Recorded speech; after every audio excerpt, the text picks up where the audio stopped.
Welcome back to Mansions of Madness. This is my playthrough of Blood Ties, the third scenario in the base game. When last we left off, Joe Diamond, doubly stunned, in the same zone with one zombie who's wounded with 2 damage and Amigo, and Sister Mary is now coming out of the house with her .38 revolver.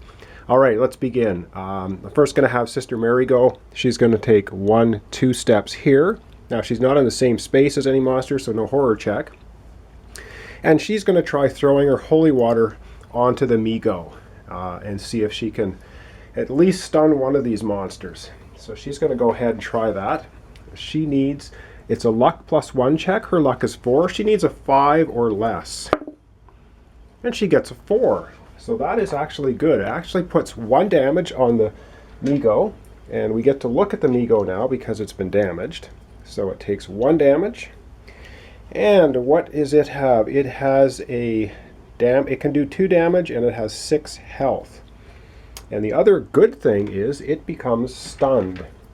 There's lots of stun action going on around here. Okay, the Migo is stunned. That is Sister Mary's turn. Now Joe Diamond, because it is his turn now, I believe this is at the point where the stun token comes off of him. Or is it? Let me just check here for a second at the rules and find out for sure. Okay, in fact, the stun token does not come off right now. It comes off during the investigator trading step, which is the first step of the keeper's actions. So he does keep the stuns on. What the stun does is it limits his movement to only 1 space instead of being able to move 2 spaces, and all tests that he performs are at -2. So he is going to try and shoot this zombie just because he's in the same space, point blank. So he'll get a -2 on his marksmanship and a +2. But we have to see, first we have to find a ranged weapon card from the humanoid deck and see what it asks him to test. Ranged weapon, you wait for the foe to get closer. Test intellect. Oh man, this is not good. So his intellect is 6, but it's going to be -2 because he's stunned. So he needs a 4 or less. And he gets a 2. So he does, even though he's stunned, he passes. Okay, so he gets a pass. It says your timing is flawless. Deal weapon damage and you may move the monster 1 space. Ooh, that is actually good. So he does 3 damage. That is the damage for his 45s, giving this zombie a total now of 5 damage, and it can take a total of 7 damage, so it's a pretty tough zombie. And he gets to move it 1 space, so he's going to actually oh man, he's going to move it actually down here because he doesn't want it to end up in Sister Mary's spot. So it is at 5 damage and it's moved down there. And now Joe Diamond does get to move 1 space, and he is going to move over here. He is again trying to get into this area.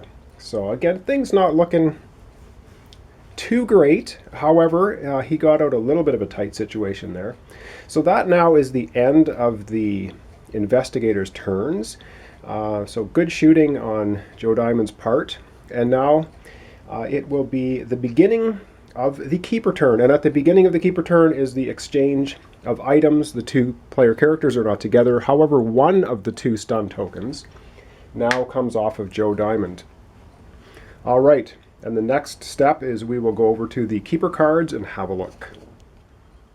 Okay, so here we are with the keeper cards, the keeper actions, and the first thing after the investigators get to trade items is the keeper gains threat, and he gets 2 threat, 1 for each investigator, and now he can perform actions. And so the first action, and I think the only action this time I'm going to perform, is I'm going to have all monsters move. So I'm going to spend 1 threat and use the Creature of the Night ability, which means all monsters can move. And let's go back to the board and move those monsters.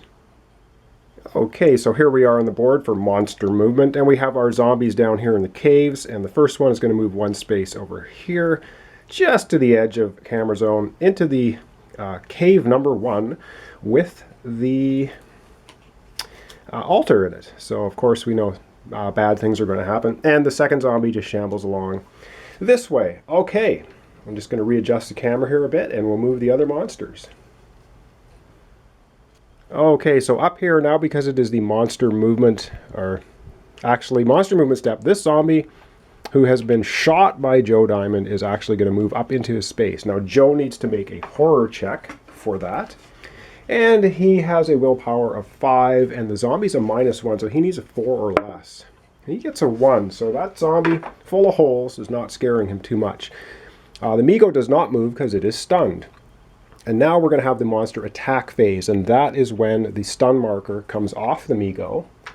So he won't be stunned next turn. And now the zombie is going to attack Joe Diamond, which is not good. So we'll take a look at the monster attack section of the card. It says your enemy dives at you. Test dexterity. So Joe Diamond's dexterity is 5. Because he's stunned, he's going to spend one of his 3 skill tokens to add +3, which is his luck. So that gives him an 8. But because he's stunned, his tests are done at -2. So he needs a 6 or less. And he rolls a 10. So I guess he's stunned a little bit too much. And we'll see what the zombie does to him because he failed that test. It says you are tackled to the floor. Take 1 damage and you are stunned. Oh, come on. So Joe takes 1 more damage. He's going to go from 4 damage to 5 damage. Okay, and he's also stunned. Okay, so Joe being stunned there, he is going to go now to a total of 5 damage. He was at 4.